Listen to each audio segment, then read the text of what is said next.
ahli baitihi wa man tabi'ahum bi ihsan ila yaumil qiyamah. Bapak Presiden yang saya hormati, Bapak Wakil Presiden, jajaran Menteri Kabinet Kerja yang saya hormati, Bapak Menteri Agama, Bapak Panglima, dan seluruh jajaran pemerintah Republik Indonesia, tamu undangan, para alim, para ulama yang berbahagia. Alhamdulillah,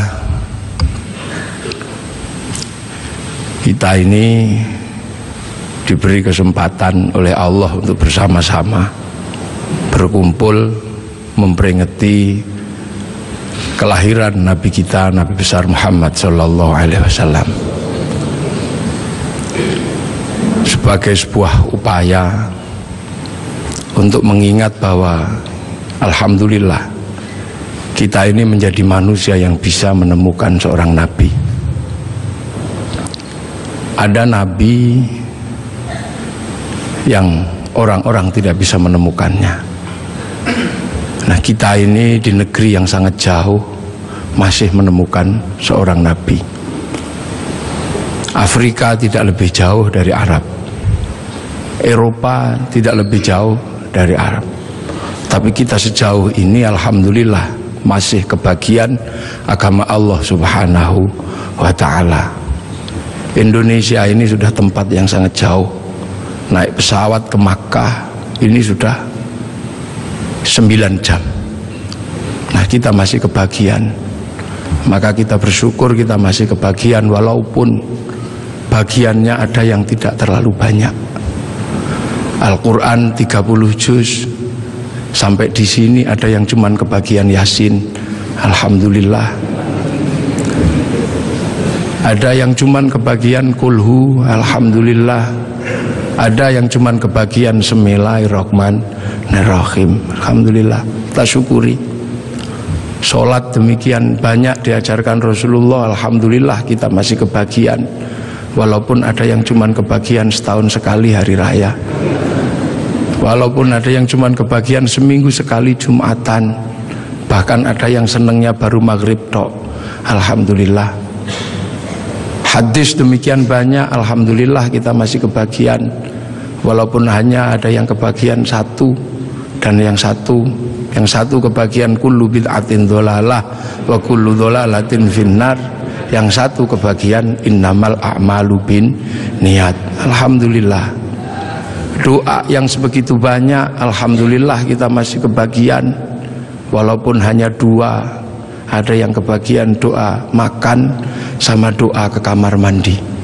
Ini alhamdulillah. Ini tidak lain dan tidak bukan karena Rasulullah oleh Allah ditakdirkan untuk menjadi nabi yang paling terakhir. Dan nabi yang paling terakhir ini adalah nabi yang punya jangkauan ketika manusia sudah tersebar di seluruh alam. Nabi Adam menjadi nabi mengurus satu keluarga, itu saja ribetnya sudah luar biasa antara Habil sama Qabil. Nabi Nuh menjadi nabi, jangkauannya satu kaum, itu aja ribetnya udah luar biasa. Nabi Ibrahim satu bangsa, itu aja ribetnya sudah luar biasa. Makanya dibekali oleh Allah mukjizat-mukjizat yang luar biasa. Nabi Musa, nabi yang ngurus satu negara Mesir, itu saja Allah membekali Nabi Musa dengan bekal-bekal yang luar biasa. Punya tangan masuk saku keluar jadi listrik, punya tongkat dilemparkan bisa jadi naga, punya tongkat dipukulkan ke laut menjadi jalan tol. Makanya kalau Pak Jokowi menemukan tongkat itu, kayaknya tidak terlalu sulit untuk membangun jalan tol di Indonesia.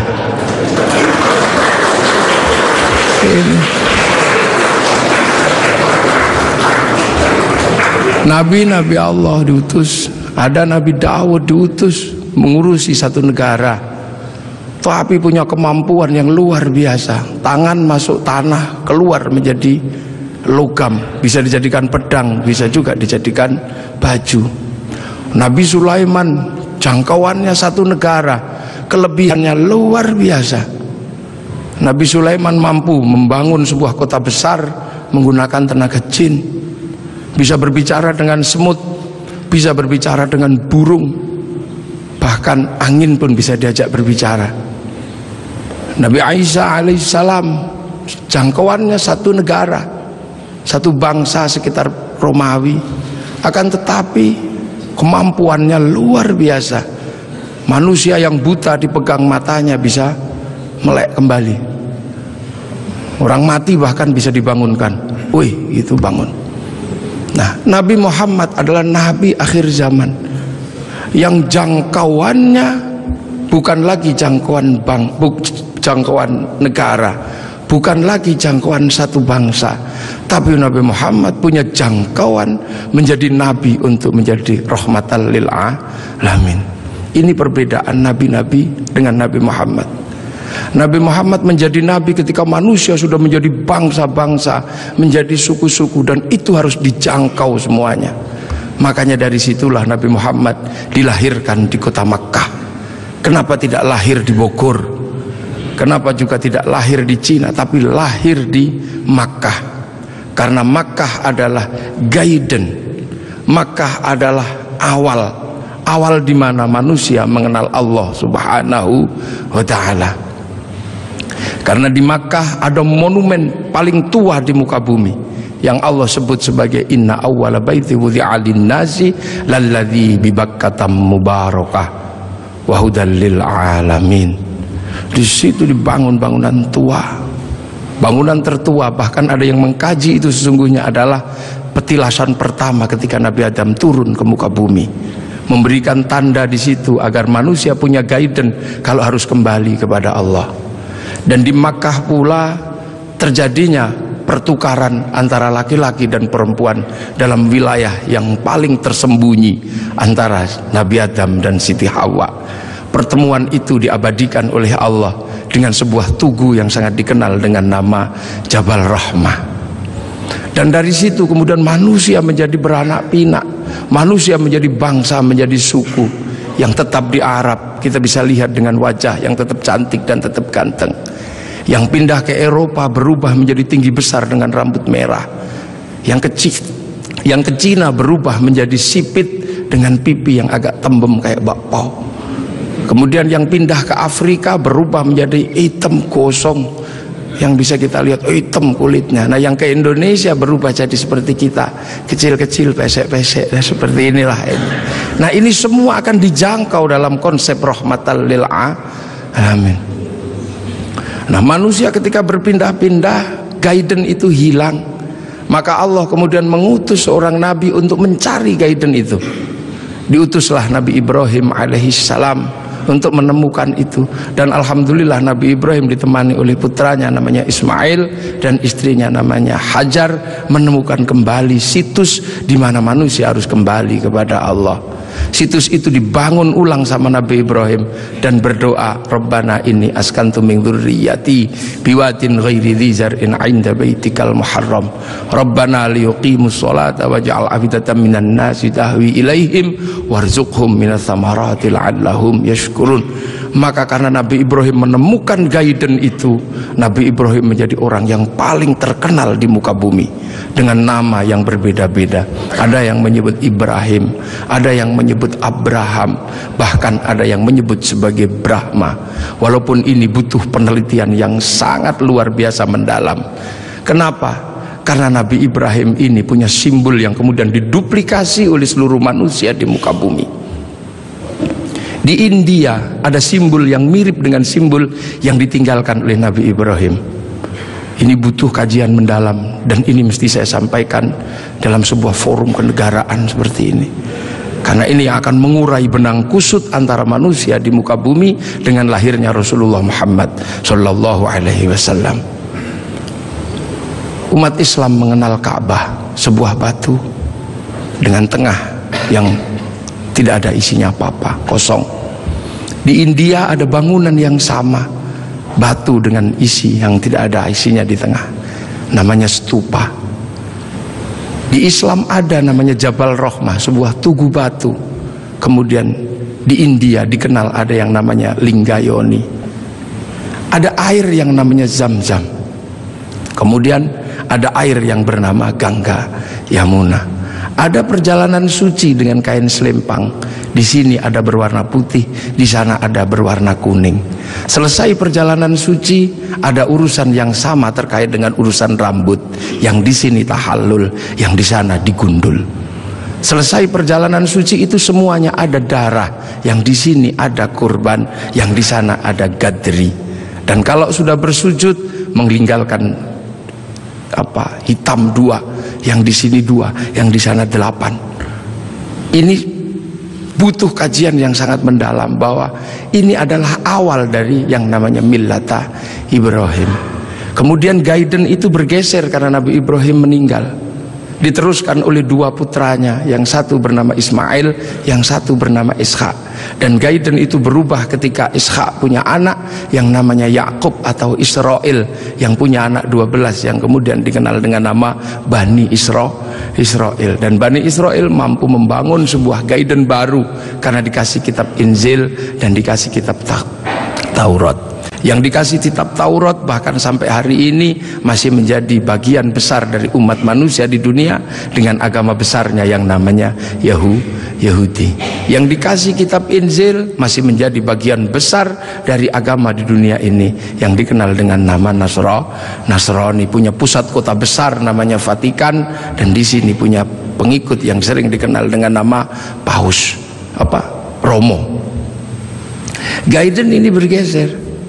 Akan tetapi kemudian Allah menunjukkan kembali, ini harus dikembalikan kepada guidance awal, kepada jalur awal. Maka kemudian dilahirkanlah Rasulullah di kota Makkah. Makkah adalah kunci di mana harus dikembalikan kembali manusia kepada Allah. Itulah kenapa kemudian Rasulullah lahir di kota Makkah. Untuk apa? Mengembalikan simbol kenabian dari awal sampai akhir sebagai wujud Khatamul Anbiya wal Mursalin. Makanya ketika terjadi sengketa dengan agama-agama yang sebelumnya, maka kemudian Allah mengukuhkan Rasulullah sebagai penerus guidance kenabian. Maka kemudian diangkatlah Rasulullah ke langit, dan Rasulullah ditunjukkan di mana jejak para pendahulunya. Maka kemudian ketika ketemu Nabi Ibrahim, Rasulullah bertanya, kalau orang Jawa bilangnya mbah gitu, Pak Presiden ya, kek atau gitu, aku ini sebagai Nabi terakhir, tapi umat-umat Nabi yang sebelum aku bertanya, apa hakmu ketika kau mengatakan penerus Nabi Ibrahim? Kamu tahu di mana peletakan Nabi Ibrahim waktu membangun kembali Ka'bah? Ya udah, kamu jawab di situ. Kamu tandai nanti kalau kamu turun, kamu tandai itulah tempatku, namanya Jabal Rahmah. Nah, kalau pertanyaannya tentang Mbah Mail, kakek Ismail di sebelah mana? Kakekmu Ismail di sebelah situ, kamu kasih tanda. Itulah yang disebut Khijir Ismail. Lah kalau nenekku Hajar di sebelah mana? Nenekmu Hajar cari airnya di sebelah situ. Itu yang satu namanya Sofa, yang satu Marwah. Lah penjenengan melempari setan itu di sebelah mana? Sebelah situ. Nanti kamu kalau turun kamu kasih tanda biar tidak dilupakan manusia. Itu Jamarat Ula, yang itu Wusta, dan yang itu Aqobah. Nah sekarang kalau gitu yang dulu punya Ka'bah ini siapa? Itu kakekmu Adam. Mumpung orangnya masih di situ, kamu tanyalah, Mbah, apa itu apa? Ka'bah itu dulu aku khawatir, aku turun ke sini takut kehilangan jejakku. Ku kasih tanda dan disebut inna awwala baiti wudi'a lin-nasi lalladzi bi Bakkah mubarakah. Nah kalau Jabal Rahmah itu apa?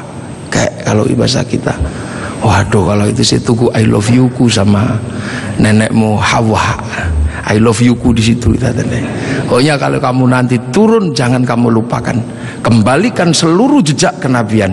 Maka semenjak itu kemudian umat Islam bersama Rasulullah diperintahkan untuk beribadah haji. Nah inilah makanya kalau ada pertanyaan besar, kenapa Rasul tidak lahir di Jakarta? Kenapa Rasul tidak lahir di mana? Karena Rasul adalah Khatamul Anbiya wal Mursalin, dan jejak kenabian yang mengarahkan kepada Allah ada di Makkah, dengan situs tertuanya adalah Ka'bah. Pemahaman tentang Rasulullah lahir di Mekah ini juga akhirnya menjadi kunci. Kunci apa? Kunci bagi kita semua bahwa kita bukan orang Makkah, kita orang Indonesia. Rasul di Makkah, Rasul ini lahir di Arab. Maka kemudian pelajaran Islam pertama didedikasikan untuk mengajari orang Arab agar kembali kepada Allah. Dan Rasul tidak pernah kemana-mana. Rasul mengajarkan Islam hanya sampai di kota Madinah. Setelah itu dalam waktu 22 tahun Rasulullah meninggal. Nah, memahami Rasul yang lahir di Mekah adalah menjadi tonggak. Lantas bagaimana bisa Rasul yang ada di Makkah bisa sampai ke Indonesia ajarannya, dan 90% penduduk Indonesia mengikuti Rasulullah Muhammad sallallahu alaihi wasallam. Ini pasti bukan sesuatu yang mudah. Dalam bahasa Al-Quran, siratal mustaqim, ada yang namanya siratal ladzina an'amta alaihim. Dan inilah yang membuat kemudian kita dengan peringatan Maulid akan ada sesuatu yang bisa sangat menjadi refleksi dasar antara Makkah sama Madinah, antara punya sejarah yang sangat panjang, dan itu bukan datang dengan tiba-tiba. Rasulullah di sana mengajarkan orang-orang sana dengan gaya di sana. Rasulullah sangat terkenal ketika mengajarkan Islam. Rasul bukanlah orang yang keras, Rasul juga bukan orang yang membabi buta. Rasul dijelaskan, anitum harisun alaikum bil mu'minina raufur rahim. Rasul begitu berharap bagaimana umat ini kembali kepada Allah. Maka Rasul punya sistem pembelajaran kepada umatnya dengan cara yang berbeda-beda, dengan cara yang sederhana. Ada yang pinter kelasnya Sayyidina Ali, diajarkan dengan cara standar orang pinter. Ya Ali, kamu sholat. Ali, iya ya Rasul. Yang khusyuk, ya. Nanti kalau kamu khusyuk, kamu akan saya kasih serbanku yang hijau atau yang merah, terserah kamu pilih yang mana. Sayyidina Ali sholat, selesai sholat langsung menyatakan, yang hijau ya Rasulullah. Pasti kamu gak khusyuk karena kamu menginginkan yang hijau. Ulangi lagi, dan begitu seterusnya, sampai akhirnya Sayyidina Ali ketika sholat dipanah kakinya tidak kerasa. Setelah itu Rasulullah mengimami sholat orang-orang dengan kelas-kelas kayak Sayyidina Ali. Tapi bagi kelas yang kedua menjadi masalah. Kelas pertama ketika Rasulullah sholat, di belakangnya langsung sama-sama mengikuti Rasulullah dhahiran wa batinan, dengan badan dan dengan hati. Tapi yang belakang bermasalah karena mereka punya kebiasaan ratusan tahun bahkan ribuan tahun menyembah berhala. Ada wujudnya dan ada namanya serta bentuknya beda-beda. Maka Rasul ditanya, bagaimana ya Rasul yang belakang tidak bisa? Maka Rasul minta sama Allah, ya Allah, yang depan bisa, yang belakang tidak bisa. Ya sudah, akhirnya diajari sama Allah. Allah cukup mengajarkan, u'budullaha ka'annaka tarahu fa illam takun tarahu fa innahu yaraka. Beribadahlah engkau kepada Allah seolah-olah engkau lihat Allah. Tapi kalau kau nggak lihat Allah, yakin Allah lihat engkau. Maka kemudian para sahabat yang di belakang, yang tidak sekelas Sayyidina Ali, ketika sholat cuma Allahu Akbar, matanya tidak boleh terpejam. Karena apa? Harus mencari Allah. Ka'annaka tarahu, seperti engkau melihat Allah. Maka dilihat kemana. Akhirnya tidak terlalu susah yang di belakang. Tapi ketika engkau lihat kemanapun Allah kamu gak lihat, kamu cukup yakin bahwa kamu sedang dilihat oleh Allah. Maka sholat menjadi mudah bagi orang yang tidak sekelas Sayyidina Ali. Sholat boleh melihat apa saja, bahkan boleh mendengarkan suara bakso, bahkan boleh melihat sarung yang bolong. Tapi tidak boleh, karena harus ingat bahwa sedang dilihat Allah, maka tidak boleh pesen bakso rong mangkok, itu tidak boleh, 2 mangkok tidak boleh. Nah akhirnya yang depan yang pinter bisa sholat, yang belakang bisa sholat. Bahkan ketika Rasulullah menghadapi para sahabat yang berbeda, Rasulullah lagi ngajar ngaji, tiba-tiba dari belakang ada yang teriak, mat, mat, mat. Ini sesuatu yang tidak lazim waktu itu. Karena apa? Semua dilarang menyebut Rasulullah dengan sebutan mat atau Muhammad. La taj'alu du'a ar-rasuli bainakum ka du'a'i ba'dikum ba'dha. Akan tetapi ada sahabat, mat, mat. Sahabat Umar sudah marah. Ini orang dari mana? Gak punya sopan santun sama sekali.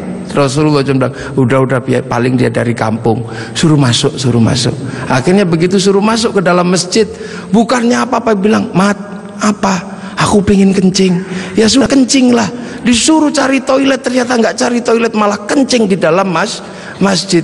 Sayyidina Umar sudah nggak tahan melihat kelakuan seperti ini, maka kemudian tariklah pedang Sayyidina Umar, mau dipenggal ini kepalanya. Rasulullah cuma mengatakan, Umar jangan, begini-begini juga umatku, ini datang dari kampung yang sangat jauh, di kampungnya memang terbiasa kalau kencing sembarangan, ada bantrek juga dikencingi, ada selokan dikencingi, gini-gini juga umatku, gini-gini juga santriku, tapi ini santri dari Bogor. Ibaratnya begitu. Dan itu akhirnya diabadikan oleh Allah. Wajah amin aqsal Madinah, datang seorang dari pelosok. Kalau Allah sudah menggunakan bahasa aqsa, itu artinya adalah jauh, yang sangat jauh. Kalau dalam bahasanya Bapak Presiden namanya Jabal Kat, tidak tahu entah di mana. Kalau jauh gitu aja bait. Rasulullah yang diopeni macem-macem. Ada yang senengannya tidur di masjid, tapi ibadahnya bolong-bolong. Kalau Rasulullah datang, dia langsung bangun pertama kali, salaman, cup, tidur lagi. Ini ada di zaman Rasulullah. Kemudian setelah Rasulullah selesai sholat, Rasulullah digandoli, Pak Presiden, digandoli gini. Kemudian bertanya, ya Rasul, apa? Kapan kiamat itu? Kamu tuh jangan tanya kiamat. Kayak kiamat itu pakai ibadah, pakai bekal. Kamu tak lihat cuman tidur tok, suluman salaman. Bekalmu apa? Bekalku bukan itu ya Rasul. Nah apa? Cinta sama engkau ya Rasul. Cinta tok, nggak jalan? Enggak ya Rasul. Cinta kan tidak harus memiliki ya Rasul. Akhirnya ya sudah, kalau kau cinta aku. Rasul pergi. Ketika Rasul pergi, digandoli lagi. Ya Rasul, ada apa lagi? Aku sudah jujur sama engkau ya Rasul. Ada apa? Aku kan cinta sama engkau. Engkau cinta sama aku nggak ya Rasul? Ya iya, wong kamu cinta sama aku ya cinta sama engkau. Nah kalau gitu ceritanya, Rasul kan kalau cinta sama aku ini yang penting. Orang cinta kan nggak mungkin tega meninggalkan kekasihnya di neraka. Makanya Rasul pasti nggak tega besok kalau cinta sama aku meninggalkan aku di neraka. Iya, nanti kamu tak ajak ke surga. Man ahabbani kana ma'i fil jannah. Asbabul wurudnya hadis itu adalah itu. Kemudian saking senengnya dia lari, yes gitu, lari. Begitu dia lari, Sayyidina Abu Bakar datang tergopoh-gopoh. Ya Rasul, bener nggak yang tadi itu cinta tok masuk surga? Iya ya Abu Bakar, cinta tok ya Rasul. Iya. Maka Sayyidina Abu Bakar, dia cinta tok akan dibawa Rasul ke surga. Kayaknya aku lebih mungkin ini, anak tak kasihkan, unta tak kasihkan, kayaknya aku ini lebih mungkin. Sayyidina Abu Bakar langsung joget ini, iya, muter sampai jubahnya terangkat. Inilah yang akhirnya jadi manhaj torekohnya Sayyid Jalaluddin Rumi, yang dikenal dengan torekoh Maulawiyah, yang sekarang dikenal dengan nama Tahri Sufi. Bahkan Rasulullah pernah satu ketika Makkah geger gara-gara ada apa? Ada orang tawaf dari kampung, saking bodohnya dia tawaf cuma dengan satu kalimat, ya Karim, ya Karim, ya Karim, ya Karim, ya Karim, ya Karim. Sahabat bingung, ya Rasul, kayaknya ada aliran sesat ya Rasul. Sesat bagaimana? Ini ada orang dari pagi tawaf cuman ya Karim, ya Karim. Maka Rasulullah mengikuti, ini bener nggak? Ada beneran. Diikuti Rasulullah dari belakang, ada ya Karim, ya Karim. Lama-lama Rasul mengikuti orang ini, ya Karim, ya Karim, ya Karim. Kenapa? Rasul nggak tahan, ngikuti juga, ya Karim, ya Karim. Orang ini marah, dan siapa di belakangku yang berani menirukan aku? Awas, tak banting orang ini nanti. Aku pukul. Ternyata apa, orang ini nggak tahan, akhirnya balik ke belakang. Rasul dipegang, dipiting begini. Kamu ya yang menirukan aku, ya Karim, ya Karim ya. Awas kamu, tak adukan sama nabiku, tak adukan sama kekasihku kamu. Rasul merasa Nabi bertanya, Mas atau Bang, terus nabimu siapa? Nabiku Muhammad. Muhammad siapa? Muhammad ibn Abdillah. Kamu pernah ketemu? Belum. Nanti kamu tak banting di sana. Begitu dia bilang, dia menyatakan bahwa dia adalah apa? Umat Rasulullah. Rasulullah semadek, ya Allah, tak kira umat siapa, ternyata ini umatku juga. Rasul sedih dan terharu, Rasul menangis. Sedih Rasul, ya Allah, ada umat yang begitu cinta tapi nggak pernah ketemu sama aku. Maka begitu lihat Rasul menangis, orang ini semakin bersemangat. Nah, gitu aja nangis. Tadi nirukan ya Karim, ya Karim. Akhirnya apa? Ya Allah, Rasul menangis, aras berguncang. Kemudian malaikat Jibril turun, ya Muhammad, kenapa engkau menang? Dibanting orang ini kamu. Enggak ya Jibril, jangan salah paham. Orang ini tadi tawaf ya Karim menggemparkan masyarakatku. Aku ikuti, ternyata benar ada dan aku nggak kuat, aku tirukan. Dia marah dan inilah kejadiannya. Aku dibanting sama dia dan aku mau dibilang sama nabinya, sama kekasihnya. Lah aku tanya, nabimu siapa? Muhammad. Muhammad kan aku sendiri, Bril. Berarti ini umatku. Aku terharu, sakit, Bril. Sakitnya tuh di sini. Ibaratnya orang ini. Ya sudah, kamu ngaku saja. Kalau engkau Rasul Muhammad. Akhirnya, Mas, udah pernah ketemu Rasul? Belum. Nanti kamu tak banting di sana. Mas, Muhammad itu aku, Rasul itu aku. Hah? Engkau Muhammad Rasul? Nangis orang ini. Nabi dipeluk-peluk sambil menangis. Ya Rasul, aku belum pernah ketemu sama engkau ya Rasul, tapi aku iman sama engkau. Dan di kampungku yang paling pinter cuman aku ya Rasul. Kita makan doanya ya Karim, kita apa doanya ya Karim ya Rasul. Tolong ya Rasul, karena ini kami bodoh dari kampung, kami nggak ngerti apa-apa. Tolong ajaklah aku ke surgamu kalau engkau masuk surga ya Rasul. Iya, nanti kamu bareng, sama-sama nangis. Saking senengnya orang ini lantas berjoget, iya gitu. Saking senengnya mau diajak Rasul ke surga. Malaikat Jibril dibilang sama Allah. Jibril bilang itu, walaupun orang itu nanti diajak Muhammad masuk surga, katakan padanya, dosanya tetap kuhitung. Malaikat Jibril menyampaikan ke Rasulullah. Rasulullah menyampaikan, ya Mas, Allah barusan berfirman lewat Jibril, walaupun engkau nanti kuajak masuk surga, tapi dosamu tetap dihitung sama Allah. Orang ini kaget juga enggak ada perubahan apa-apa, cuman melotot aja. Apa ya Rasul? Dosaku mau dihitung sama Allah. Suruh ngitung, nggak takut aku.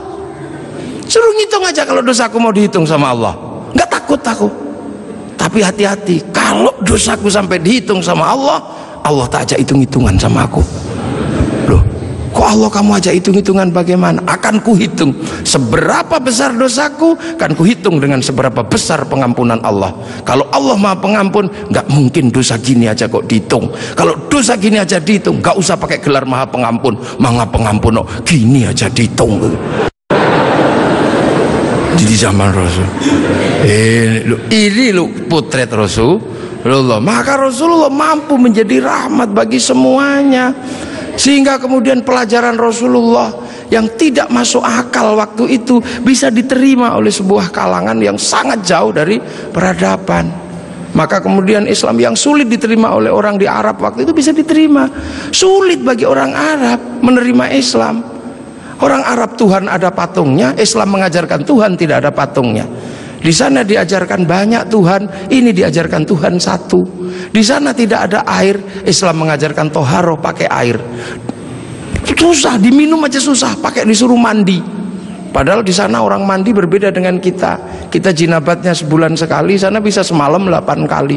Susah air disuruh pakai toharoh pakai air.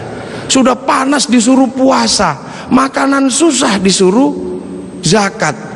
Sudah gitu tawafilah yang paling sulit bagi orang Arab waktu itu. Orang Arab waktu itu sangat susah karena melihat perempuan itu begitu sesuatu yang sangat luar biasa. Lihat kaki sudah syahwat. Tapi waktu itu Islam mengajarkan bagaimana ketika tawaf muka dibuka. Betapa syahwatnya sangat tinggi ketika muka dibuka. Dan pada saat yang sama seorang laki-laki tidak diperbolehkan menggunakan kain berjahit, sehingga kalau mau berbuat jahil tinggal wes gitu. Itulah ujian terberat waktu itu.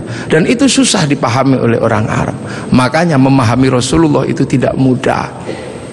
Makanya tidak mudah. Bagaimana seorang panglima perang kayak Sayyidina Umar bisa patuh sama orang yang tidak pernah berkelahi? Bagaimana Sayyidina Abu Bakar seorang konglomerat mau menuntun unta Rasulullah? Bagaimana seorang gadis 10 tahun bergembira ria dinikah sama orang 50 tahun? Ceritanya bisa kita tahu, tapi suasana psikologisnya tidak pernah bisa kita tangkap. Nah inilah maka Islam berkembang. Kemudian Islam bergeser, orang-orang tahu oh ini bagus, geser kemana? Geser ke Persia. Pertama dari Madinah geser ke Persia. Di Persia penyembah api, karena orang Persia nyembah api, kemudian ikut Islam. Raja Rustum besanan sama Sayyidina Ali, lahir Sayyid Ali Zainal Abidin, masuk Islam. Karena orang Majusi sebelumnya menyembah api dan masuk Islam.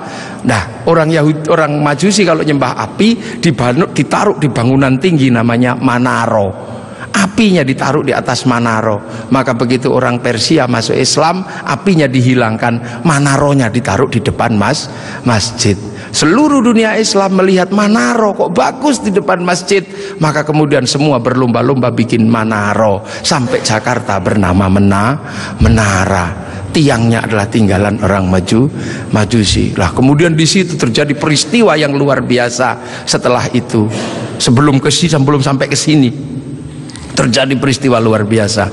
Pada tanggal 10 Asyura, seluruh cucu-cucu Rasulullah terbunuh oleh Yazid bin Muawiyah. Maka bulan Asyura adalah bulan duka kaum muslimin dunia.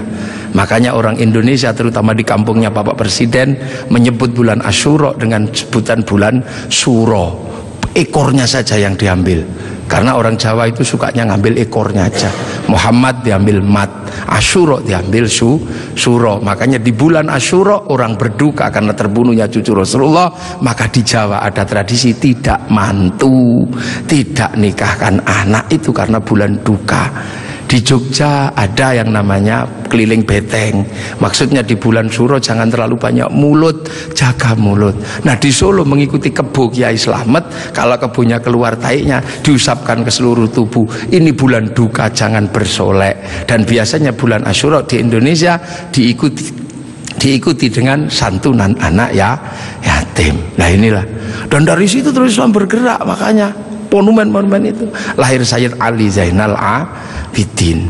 Lah Sayyid Ali Zainal Abidin kemudian bergeser, punya anak Sayyid Muhammad Baqir, menjauh punya anak Sayyid Ja'far Shadiq, menjauh diteruskan sama Sayyid Ali Uraidi, menjauh diteruskan sama namanya Sayyid Muhammad, diteruskan Sayyid Ubaidillah, teruskan Sayyid Isa Naqib, diteruskan sama Sayyid Ahmad Al-Muhajir, teruskan Sayyid Alwi, teruskan Sayyid Muhammad, teruskan Sayyid Alwi, diteruskan namanya Sayyid Ali Khalid Qasam, teruskan putranya namanya Sayyid Ahmad Sohib Mirbat, teruskan namanya Sayyid Alawi Amil Faqih, punya anak Sayyid Abdul Malik sampai Mongolia, punya anak Sayyid Ahmad Jalaluddin sampai Campa, punya anak Sayyid Muhammad sampai Pase, dan punya anak Sayyid Jamaluddin Al-Husaini Al-Kabir sampai tanah Nusantara di pedalaman. Yang kemudian karena turunnya di Jawa, Sayyid Jamaluddin Al-Husaini Al-Kabir, orang Jawa punya Hono Coroko, maka kemudian di Jawa dikenal dengan nama Syekh Jumadil Kubro. Dan disitulah kemudian Islam ketemu dengan kebudayaan peradaban Nusantara. Nah inilah tonggak Makkah ini yang akhirnya menjadi penjelasan, oh ternyata Makkah sini, geser di sini. Dan kemudian kita diingatkan bahwa Syekh Jumadil Kubro punya anak namanya Said Ibrahim, pindah Palang Tuban sana, punya anak namanya Raden Rohmat Sunan Ampel. Nah ini yang kemudian bangun peradaban baru di Nusantara. Syekh Jumadil Kubro punya murid namanya Samsuddin, pindah Jawa Barat, dikenal dengan nama Syekh Kuro, punya murid namanya Datuk Kahfi, pindah Cirebon, punya murid namanya Syarif Hidayatullah Sunan Gunung Jati. Nah inilah baru kita kemudian menemukan titik sini. Nah pertanyaan-pertanyaan besarnya inilah yang akhirnya kemudian menjadi penjelasan. Lantas bagaimana kita mengikuti Rasulullah di tempat yang jauh ini? Rasulullah memberikan garis namanya ahli sunnah wal jamaah, bahwa Rasulullah yang diajar pertama wal jamaahnya bernama sahabat, wal jamaahnya sahabat generasi kedua namanya tabi'in, tabi'in punya generasi berikutnya namanya tabi'ut tabi'in, dan kita ini adalah generasinya para ulama yang cara pembelajarannya sangat berbeda. Di Arab sana Rasulullah mengajarkan bagaimana makan dengan 3 jari, masih bisa dijalankan sampai hari ini karena di sana masih kurma sama roti. Begitu sampai di Nusantara sudah tidak kurma dan tidak roti, tapi sudah soto, maka makan dengan 3 jari sudah bukan sesuatu yang mudah. Di sana kurban pakai unta, di sini tidak lahir unta tapi lahir kerbau sama sapi. Karena terlahir kerbau sama sapi, maka jangan memaksakan diri kurban pakai unta, nanti ditangkap oleh polisi karena nyuri untanya Kebun Raya Bogor. Ini di sana masih bisa pakai jenggot dengan utuh, tapi di sini rasnya adalah ras Mongoloid, sudah tidak punya jenggot. Inilah maka ulama-ulama awal yang datang ke sini tidak pernah ribut masalah simbol-simbol yang tidak bisa dilakukan oleh orang Indonesia. Nah, sekarang ini tugas pemerintah karena banyak orang yang kemudian lupa kedudukan itu, kemudian memaksakan menjadi orang dipaksa langsung ikut seperti Rasulullah. Nah, ini yang harus kita pahami, bahwa kita ini berkedudukan sangat jauh. Quran saja berbeda-beda ketika mengajarkan. Di awal Rasulullah Quran tidak ditulis. Kenapa? Karena sahabat apal Quran. Orang apal tidak perlu menulis. Saya apal wajah istri saya, nggak pernah bawa fotonya kemana-mana karena saya apal. Makanya ibu-ibu yang fotonya dibawa kemana-mana jangan seneng dulu, jangan-jangan karena belum apal. Lalu kemudian setelah Rasulullah meninggal, sahabat nulis Quran. Nulis Quran sahabat. Untuk apa? Untuk tabiin yang tidak ketemu Rasulullah. Tiba-tiba generasi sahabat meninggal, tabiin mengajar bawahnya. Qurannya sahabat terlalu pinter, cuman lungkik-lungkik kayak cacing gitu aja. Maka kemudian dikasih titik oleh Abul Aswad Ad-Du'ali. Disebar lagi, generasi pertamanya hilang, titik-titik nggak cukup, maka dikasih fathah, kasroh, dhamma atau syakal. Yang ngasih syakal Syekh Khalil bin Ahmad Al-Farahidi. Disebar lagi, yang baca Quran karena Islam rahmatan lil alamin bukan lagi orang Arab semata. Orang Andalusia baca Quran wadduha, keliru menjadi wadduhe. Ini. Nah, orang Turki mustaqim, mustaqin. Masuk ke Indonesia dibaca oleh orang Padang lakanud, keluarnya lakanui. Karena orang Padang kalau bilang Muhammad Mahamme. Orang Sunda ketika baca alladzina sebagian besar keluarnya alladzina. Begitu masuk ke Jawa ketemu dengan huruf hono coroko. Alhamdu karena punyanya ko, gak punya huruf ha, maka alhamdu menjadi alkamdu, al-fatihah menjadi al-fatihah. Ini itu.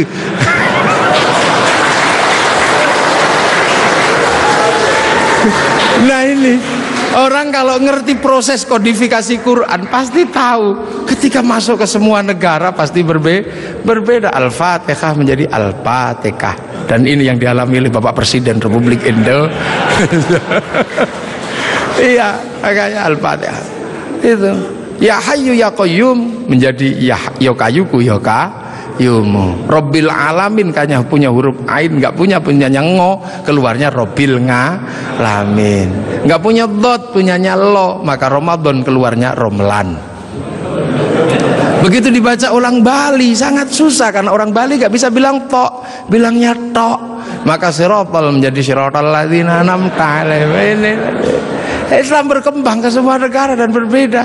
Ketika dibaca oleh orang Bugis alaihim, keluarnya alaihing. Karena orang Bugis kalau bilang n jadi eng, kalau bilang eng jadi n.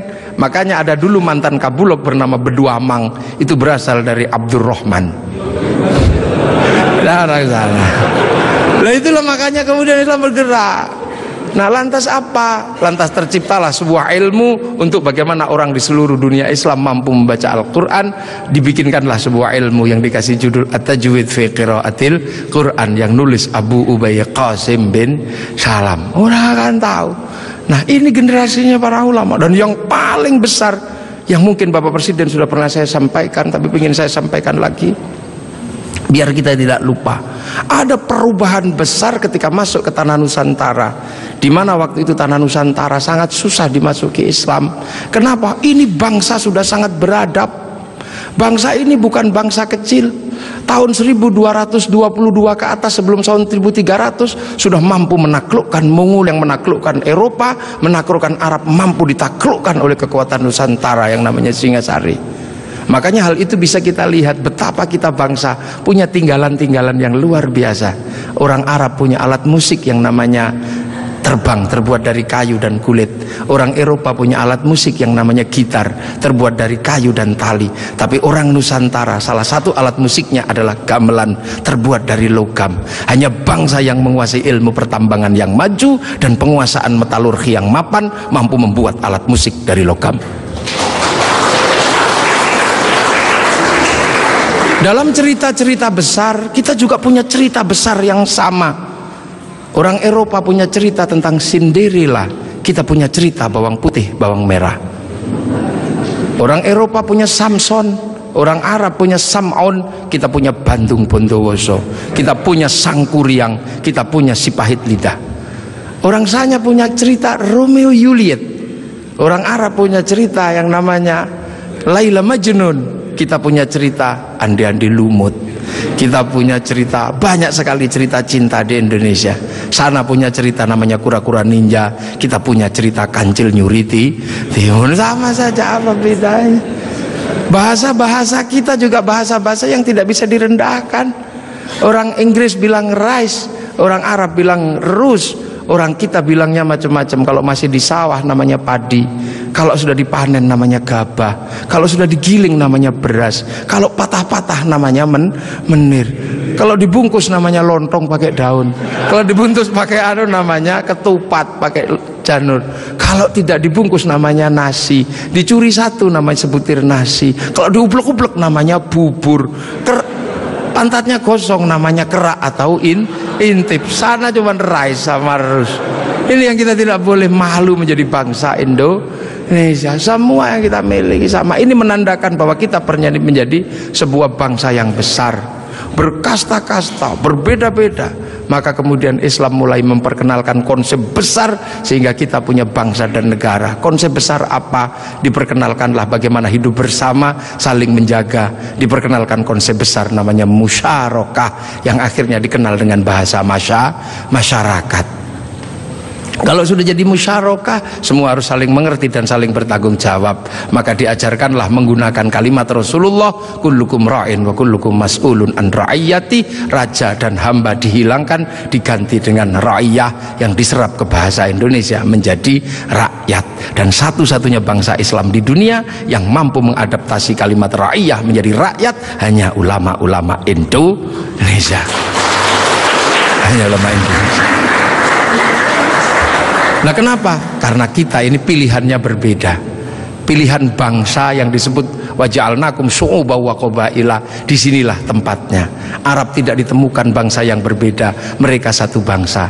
Eropa satu bangsa, Arab satu bangsa dipikul puluhan negara, Eropa satu bangsa dipikul puluhan negara. Tapi disinilah ada satu-satunya tempat puluhan bangsa bisa dipikul oleh satu negara, Kesatuan Republik Indonesia. Makanya harus disatukan. Tidak ada lagi raja hamba, yang adalah ra'iyah. Kalau sudah ra'iyah, tidak boleh lagi menyebut kafir. Kenapa? Karena kafir adalah orang yang menentang Allah dan memusuhi kaum muslimin. Kalau sudah hidup bersama namanya dhimmi. Kalau sudah saling bertanggung jawab namanya ra'iyah. Maka ketika para ulama sudah menyebut kita dengan sebutan rakyat, jangan lagi kau turunkan derajat ra'iyah menjadi derajat kafir. Maka tidak ada lagi kata kafir di Indonesia, karena sudah ra'iyah atau rakyat.